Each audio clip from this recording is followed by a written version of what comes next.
IVM.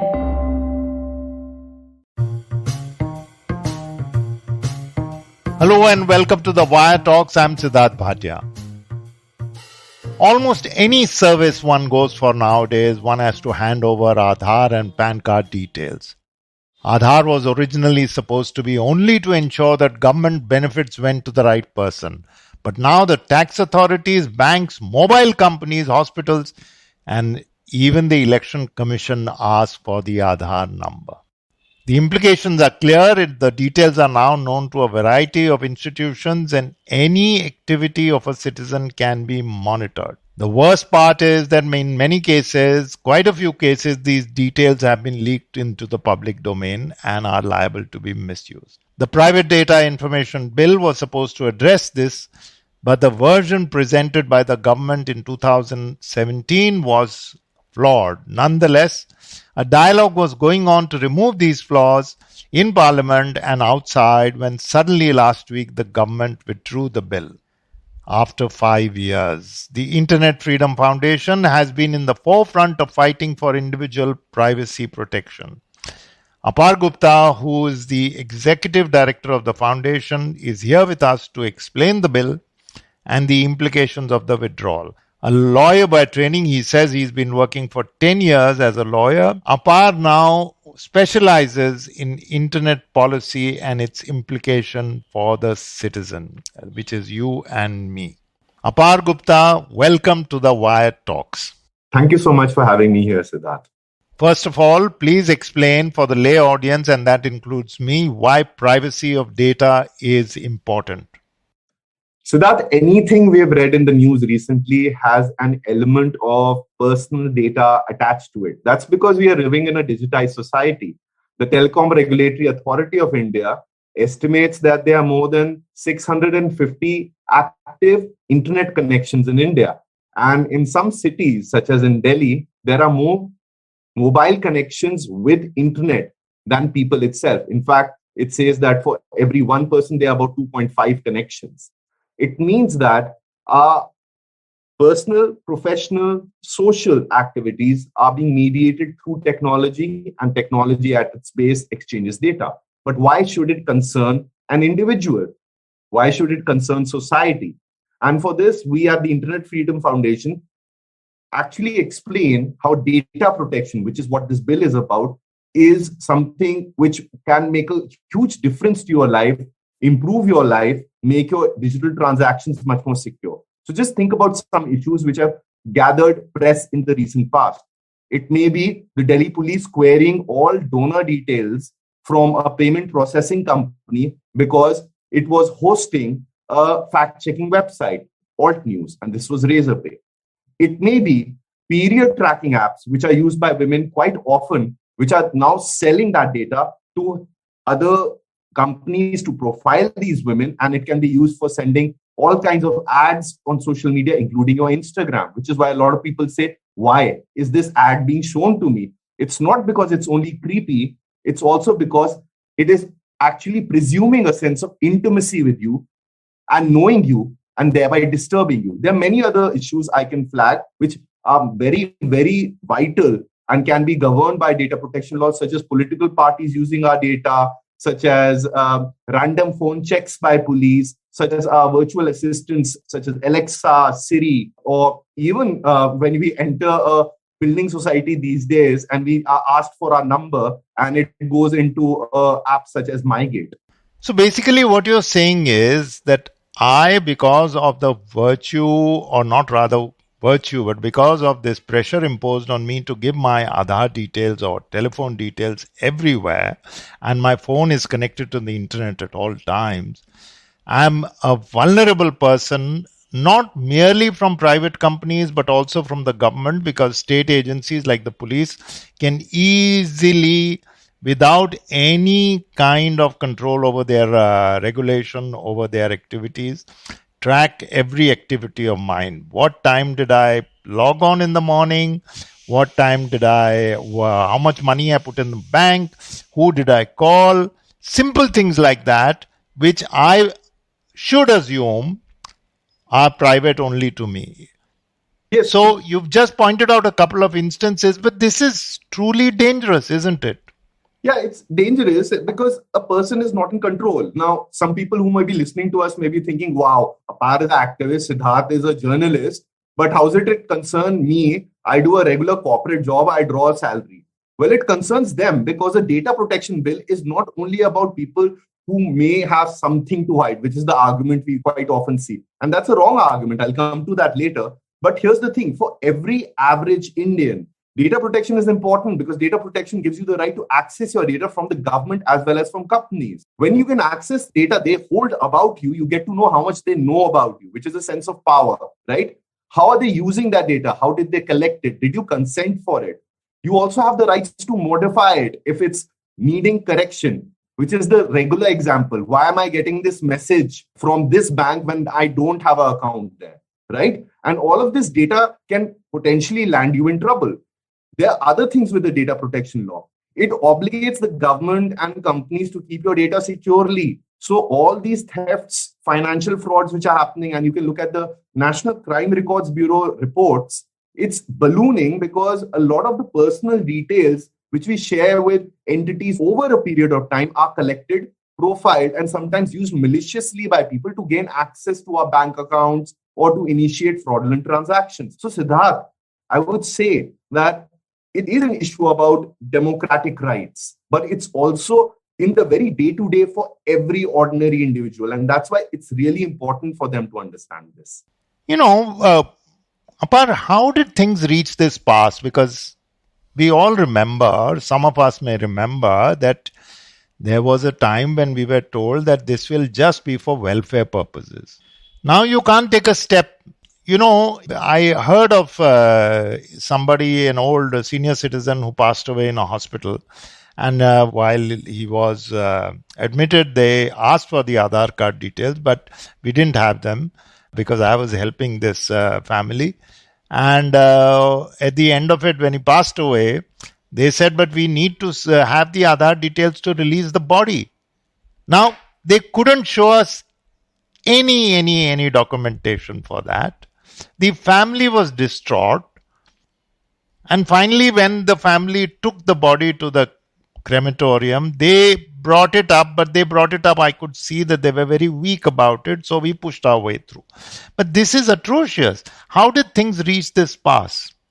Actually, Siddharth, there's been a cross-partisan belief in technology overcoming all kinds of social problems in Indian society. India being a very unequal country by itself, uh, technology is quite often seen as something which can delivers us the welfare, the rights which we need. But that's not being realized. And just answering one part of your question, in which you were starting out and you're saying that Aadhaar by itself was supposed to be a welfare delivery system. Well, the Aadhaar Act does say that it's applicable and can be made mandatory. And that's what the Supreme Court judgment also says. I was a lawyer actually in that case. And it says that whenever you're drawing any benefit which is linked to the Consolidated Fund of India under the Aadhaar Act, the government can compulsorily require you to share your Aadhaar details to check for what was reasoned as duplication. This picked up from that trope that for every 1 rupee spent, only 10 paise reaches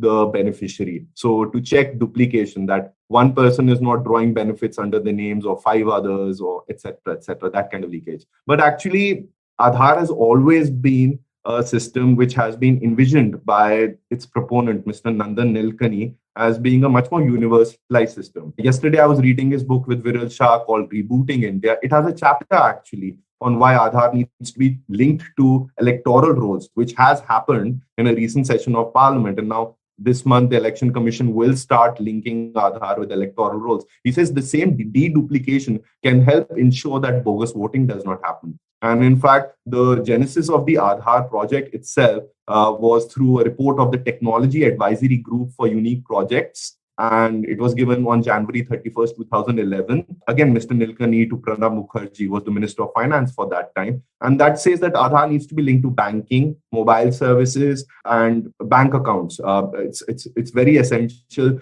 in this entire panoply to ensure that the government knows enough about citizens and can then effectively play its paternalistic welfare role. However, what's happened is that the government, while doing that, has not taken into account the risks and the dangers which present through such a centralized technology system such as Aadhaar. It's not made a data protection authority till now, and we've been lagging behind. It's not taken into account concerns about surveillance, and it's not taken into account a realization that technology sometimes, when is introduced, also results in new problems. And what are these new problems? These new problems, as per the Comptroller Accounts General's audit of Aadhaar, which has been recently been made. This is the government's own audit, okay? And it's revealing that there's a large number of exclusion happening due to Aadhaar. And that will happen in any technology system because you're trying to implement technology either directly through smartphones or you're trying to do it through what is called as common service centers. But the thing is, India doesn't have that level of teleconnectivity in most of the districts. A lot of people are illiterate. A lot of people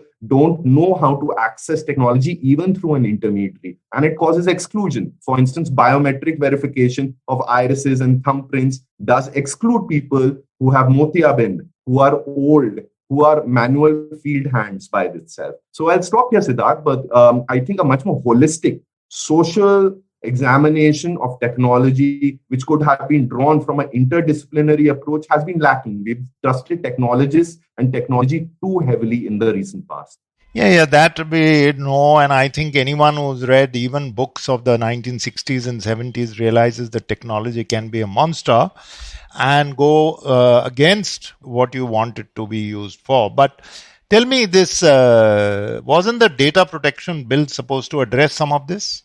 Yes, and this is something which has been a core promise by not only this government, but also let me go back to the timeline of 2011 when I was saying the tag up report. So around that time, the Planning Commission constituted an expert working group under Justice A.P. Shah, the former Chief Justice of the High Court of Delhi, who did give a report recommending a data protection law and identifying 9 privacy principles, which proceed from the principle of consent, that each person, that each Indian needs to consent in terms of turning over their data and needs to know why that data is being turned over, because it's a kind of a power. Again, when the state or private company knows about your most intimate details, your personal details over a period of time, or can collect them, you need to be the person in charge rather than the government or that company. There also may be certain situations in which consent may not be there, but still there needs to be a regulation for how this data is turned over, how is it used, how it is stored. And picking up from the Justice A.P. Shah committee report, there was some movement by the Department of Personnel and Training to draft what is called as a privacy bill. And the privacy bill was looking at 2 things: data protection and surveillance. Now, let me break this down. What is data protection? What is surveillance reform? Data protection is when you turn over your personal details, anything which identifies you, which can be your biometrics, but can also be your name and phone number, a third party, based on the principle of consent, in which you knowingly know you're turning over this data. And that's the regular rule of how personal data is collected about a person. But what about those instances in which surveillance for national security, criminal investigation is needed? That is called surveillance, when a person is not told their data is being collected.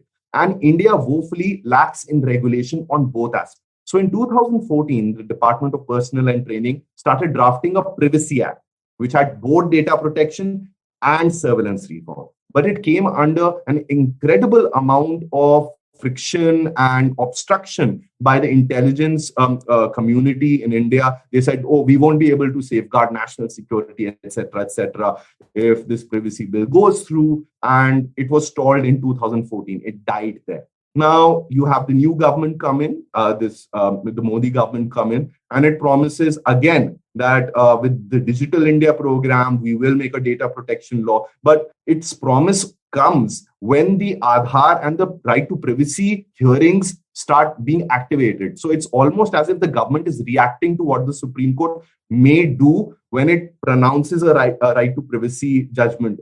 And I was a lawyer there, so I saw how the expert committee then was set up under Justice B.N. Sri Krishna. And this was during the midst of those hearings. What happens then is that this committee set up, the right to privacy judgment comes in 2017 in August, right? And that says that Privacy is linked to all our fundamental rights. Make a data protection law. The Supreme Court notes this committee has been set up. This committee gives its report next year in 2018. And the government actually says we are studying it, etc., etc. We'll come out with a law, No. So that's etc., the etc. usual. But nothing actually happens. And then there is a break of elections. And in fact, there's even an op-ed by Ravi Shankar Prasad, cabinet minister for that time. And he says, we'll bring in a law. But a law has not come. I can even update what's happened in the recent past. But according to me, it's been a decade-long process of setting public expectations for a data protection and privacy law, which have been broken repeatedly. No. So basically, India is one of the few countries, especially a country of this size and so much penetration of the internet, which does not have data protection. And I have absolutely know this. And if it's taken 10 years, it could take another 10 years. And basically, till then, I am at the mercy of both tech companies and the government. We should not absolve the tech companies here. One of the reactions I saw after this bill was suddenly withdrawn, and you have to tell us why you think it was suddenly withdrawn after 5 years, because in these 5 years, some discussions in Parliament must have taken place, was that the tech companies have won. So what I need to know from you is, A, why do you think it was withdrawn? And was there any process that it was happening which was for the good? And two, what does it imply? So I think a lot of the conversation around data protection in India has been that, wow, it's going to cause such a tremendous compliance burden. That's the word they use, quote unquote, compliance burden on private companies, right? And I think that's somewhat of a lobbyist's term because it's not actually reflecting reality. The reality is that large technology companies gather data with questionable consent and then profile people, and the entire business model relies on something called surveillance capitalism. Now, as much as it is resulting in corporate profit, which is completely unregulated, and some people may have an issue with it, the deeper issue which is happening is that the engineering choices which are being made to serve these ads is essentially to gather more and more personal data, which is then sold to advertisers. And when you sell it to advertisers, then the advertisers can also be political parties. It can also be people who are trying to influence how Indian society and people are behaving with each other. It can be used in very dangerous ways as well to push micro credit lending itself, which has pushed people towards suicide in India. So given the amount of social issues which are there and being caused, actual injuries which are being caused to people, I think the argument which is quite often made by private companies that this bill is not good, the bill will place compliance on us, is not well made out. It's actually almost like a argument by car manufacturers at a point in time that, well, seatbelts will increase the cost of a car manufacturer and consumers will have to pay more. As a society, we have made a choice that technology, digitization has social impacts. And thereby, to make sure those impacts are positive and not negative, we need regulation given the existence of what is called as a market failure, which is these companies putting in privacy protections by themselves. Now, why has the government withdrawn is a moot question, actually, but is to some extent answered in a separate note which was circulated by Mr. Ashwini Vaishnav, who is the current cabinet minister for the Ministry of Electronics and Information Technology. In this note, which was circulated to members of parliament, he said that considering the report of the Joint Committee of Parliament, a comprehensive legal framework is being worked on. He didn't give much details as to what is this comprehensive legal framework, but we can guess some bits of it from past press coverage in 2022. Firstly, the junior minister, the Minister for State, Mr. Rajesh Chandrasekhar, has been engaging extensively with the press, where he has been focusing on India's path to economic development, having technology as a core component, where the $5 trillion economy target includes a $1 trillion economy GDP target from the technology sector itself. Secondly, he keeps repeating that India needs to make tech unicorns, which is essentially a company having a $1 billion valuation every day, in a sense, right? And these may not be bad goals. It, of course, provides for employment. But I think it's that concern that this laissez-faire, Wild West which is there for personal data, which is fueling this kind of economic growth, needs to be continued irrespective of the impacts it has on people.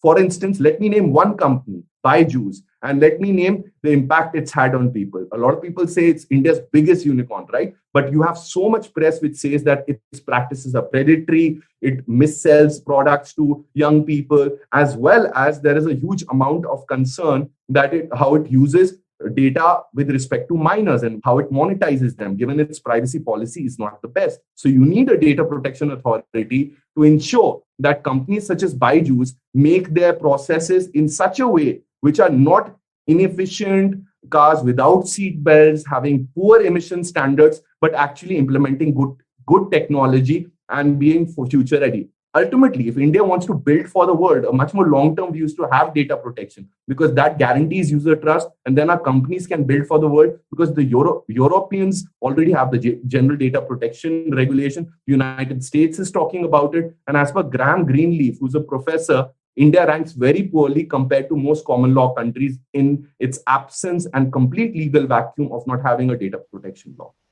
We'll be right back after this short break. Remember the days when our granny used to narrate once upon a time stories? Let's bring back the good old days of moral stories with Storytime Tamil.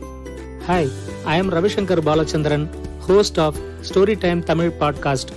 I would like you to entertain and educate your children with stories from Storytime Tamil. Tune in to the new episode sharp at 7 p.m. every day on IVM website, IVM podcast app, YouTube channel, or wherever you get your podcast from. Welcome back to the Wire Talks. But, Apar, you sound as though you are unconvinced that the new piece of paper or the act that the government is going to, or it's preparing, you use it phrases like the Wild West or what? Data protection. Yeah. Okay. So, again, this question is in two parts. One, do you think that there was any positive outcome possible in the old one, given the amount of discussion that was going on within and outside, activists like you, your organization, which does a lot of thorough work, and knowledgeable MPs who were talking inside, and the government, the give and take that happens in parliament? So the first part of the question is, do you think something good would have come out? And how can you be so sure that what will now come out will not be good? So Sidharth, what you're pointing to is, was the law good itself? Was the proposal good? If it would have passed, would it have protected people in that ideal way which is required? And the law had a lot of problems. No. I need to slightly finesse that the bill to begin with may have had all kinds of issues, but there was a hope of reaching that point with the discussions. Yeah, that's true. That's true. Because if you look at the JPC report, it was making things worse in a lot of ways, right? So after the Shri Krishna bill was given to the ministry brought in the bill to Parliament after making changes, which was tabled as the Personal Data Protection Bill of 2019. And when this was introduced, Justice B.N. Shri Krishna said it has the potential of turning India into an Orwellian state. And when the JPC gave its report, he said that my fears have been confirmed, etc. So the bill had a lot of problems. It gave large carve-outs to the government to not take consent and gather data. It made the Data Protection Authority, which would be the body enforcing this law, completely subservient to the government, because the selection committee as well as the appointment criteria was completely up to the government. It would have had senior government bureaucrats, had ministerial oversight. So in a sense, the body would not be very effective in making sure that the government was respecting data protection. There were a lot of issues. But to scrap this entire proposal is to scrap a 5-year-old process. We should not also forget that the JPC report had about 5 dissent notes from members of parliament, and all of that could have been considered. A public consultation could have been done, and data protection law could have been made. Instead, what do we have? We have this nebulous statement that a comprehensive legal framework is being worked upon. What is this comprehensive legal framework? We don't have any details. Is there a white paper? It's not there. Is there any timeline indicated? We are told in press, not on the floor of parliament, not through the ministry website, soon. It may be in the winter session. But why should we trust the government when the same cabinet minister in February, and this is a reported remark, I would encourage people to look it up. He says that we are going to pass the data protection bill in parliament in the monsoon session. And he says we hope to do it in the budget session. So what should we rely upon? There's not only a sense of suspicion, of confusion, there's a sense of suspicion that does the government actually intend to bring out a data protection law, because it may act against its own interest by bringing a independent regulatory oversight over it. The second question which you are asking is that also that what is being proposed. So some media reports are saying that what we may have is a Digital India Act, a bigger law which has data protection, provisions for innovation, etc. Well, all of that sounds fine. And one can look at Europe. Europe has a comprehensive data strategy, a digital strategy, and it is proposing 3 or 4 new laws in addition to what it's already done in the past, which is the General Data Protection Regulation. It's data protection law. So if you don't make this law right now, you are not being able to think about the other aspects where digitization and technology is touching upon your lives. For instance, how should the government share data, which is public data actually, without impacting privacy?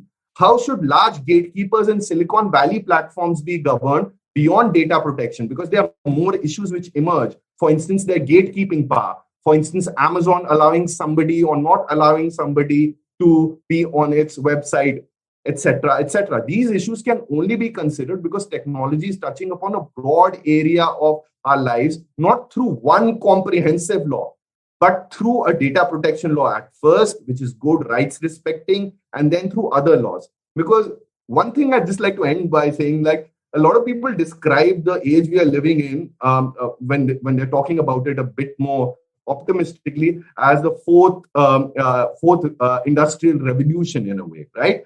And if you look at the original industrial revolution, it led to a lot of problems in the domains of labor, which is why you have the Minimum Wages Act, the Factories Act, the Boilers Act. It led to a lot of problems with respect to the environment, which is why you have the Air Act, the Water Act, etc., etc. So the issues similarly with technology are very broad. And if we don't start legislating specifically for the problems which have been identified through a decade-long process, it just means deferral as a method of denial of regulation itself. I'll go back on a statement you made just now in this course of this particular answer. Why should we trust the government? And basically you're saying that you're suspicious of its intentions, not lack of ability, but its very intentions. Yes, that is correct. So the normal rule one should adopt is always to extend good faith to individuals and institutions.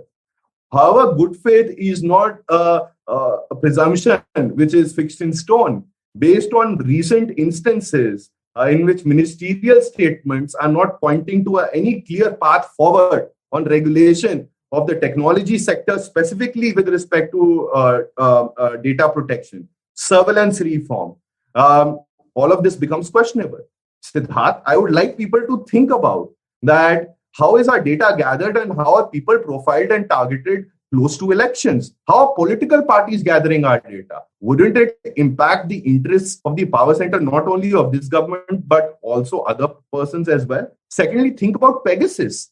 These are all issues which impact the very roots of Indian democracy, which is why this suspicion arises from me, which is why I say this good faith, which we should extend to people and institutions, needs to now actually be built by active outreach by the government. So what should it do? It should at least, at the very least, announce what is the contents of this comprehensive legal framework, which is, quote unquote, also being worked upon. We don't know who's working on it. Who are the contractors? Is there an expert group? What are the terms of reference? What are the timelines? How a public consultation will be done, etc., etc., etc. So that there's an absence of movement till this sudden withdrawal, which was done on 3rd August of the data protection bill, which draws suspicion. India is without a data protection bill. Can you point to some really good ones across the world? There are no good ones, Siddharth. There are all learning ones. They're in a process of improvement. So if you look at Britain by itself, it's had a Data Protection Act for a long period of time. It's gone through a process of changes. You look at Europe, it has the General Data Protection Regulation, but it has also made the European Commission has also made a broader digital strategy. And a lot of other countries also have good data protection laws. I would say decent and in a process of learning. That's also because a lot of data protection issues which are emerging are with a industry sector which sees a very rapid pace, exponential pace of change in its business models, engineering practices, and also forms and methods of data collection. So you can even have much more specific ones. For instance, facial recognition systems and its use in public spaces. There are some laws at the county, district level in the United States which regulate them. But then you look at India and we have a complete legal vacuum. So in broad spaces, you can look at a general data protection law. In specific spaces, you can look at technology-specific regulations such as for facial recognition systems itself. You're aware of the way facial recognition has already gone berserk in Hyderabad and maybe in other places and all that. And there have been instances, if you have seen the documentary, which I did a podcast on coded bias, where somebody can be stopped from entering their own building because their face was not recognized. And this is not only plus what's happening in China, of course, but what's happening in England, where the facial recognition software cannot recognize people of color. So these things can really, are liable to be misused, and perhaps liable to be misused because they are intent on being misused. See, that's my understanding is that sometimes these things happen by accident because they're a learning process. Sometimes they happen because they are willed to happen. We won't go into facial recognition right now. You mentioned something also very provocative of political parties gaining access to your data before an election. We all remember Cambridge Analytica. So is the genie out of the bottle if it's going to take another 3 or 4 years and you have your suspicions about the new this? Am I as a citizen doomed? Are unprivileged citizens completely in the hands of the state and of private companies and of loan giving apps? So Siddharth, it's somewhat of a disappointment that this law did not get reintroduced as a data protection bill. But I think it also opens up a space and like a much more optimistic reading. Maybe that given that all that is happening in our country, also the use of Pegasus, the use by political parties, we should push for a much more comprehensive privacy law, which takes into account both data protection as well as surveillance reform. In fact, even if this law in its current state would have been passed, it provided for a 2-year transitory period, which means that after Parliament passes it, for about 2 years, the law would not be enforced. It would give time to businesses and to government departments to get ready for this law. So even if this law would pass today, it would only come into effect on 2024. So so that what I'd like to also indicate as a measure of hope is that when we look at data protection, we are fighting against very powerful interests on the behalf of individuals. Day-to-day people are agitating it. But privacy has not taken root even today, despite digitization, but will take root in time when people start understanding the power it has, where their personal data needs to be protected beyond the metropolitan classes. And that's already started happening. And this takes a period of time in our polity. And I draw a lot of inspiration from the environmental and the gender rights movement in India, which have been there for close to a century very actively, if not decades, and keep working on these issues. That's because you never truly win on citizen rights issues. Liberty as well as social justice requires not only constant vigilance, but organization and advocacy. So it's in the nature of our work, and that's a collective task for all of us. In my experience on many such issues, where, as you pointed out, that it's a constant battle, the environment being one of them, it goes back to the 60s and 70s when it all started, that there was the Chipko movement and all that. And now people are very, very young people are really very, very conscious of the environment. By the time the things have gone worse, but there is consciousness also. And the same thing applies to gender rights. The same thing applies to trans rights and so many other things. Yes, many start at the metropolitan level, but many start at the village level. Yes. Environment certainly started at the village level. Yes. So yes, I think that hope is valid. You remember a few years ago how Internet One was buried because of organizations and advocates such as you and yours, where people shouted and 100 crore, was it Net One or Net neutrality. Net neutrality. But 100 crores worth of advertising went down the tube because of the outcry. So things do happen. I, for one, think this government will have to at some stage listen. The bill was 5 years down the drain, yes, but who knows, with the work that will be done now, this government will be perhaps forced to add certain provisions at least. Who knows? So let's wait to see. Would you say that it's prudent to wait and see? Or just lapse into some kind of hopelessness? Given the work which we do, we think that things won't happen by themselves. I don't think so. Being a witness is the approach to take here, because one should also remember that the government is pushing through legislation which expands its power and ability to collect data.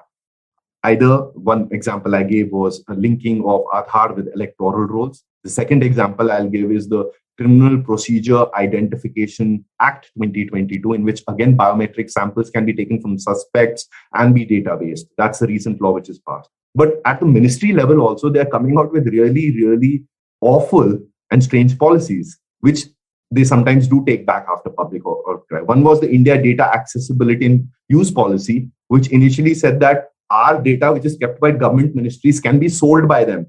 So the government would have a fiscal and a revenue incentive in gathering more data and selling it. And that's also in the National Economic Survey reports from a few years back. So these kind of policies are pushing ahead, which signals that there is a continuing incentive beyond being sympathetic to those, I would say, incorrect concerns around compliance costs for businesses, where the government itself does not want the regulation, but wants to increase its power, its ability to sell citizen data, etc., etc.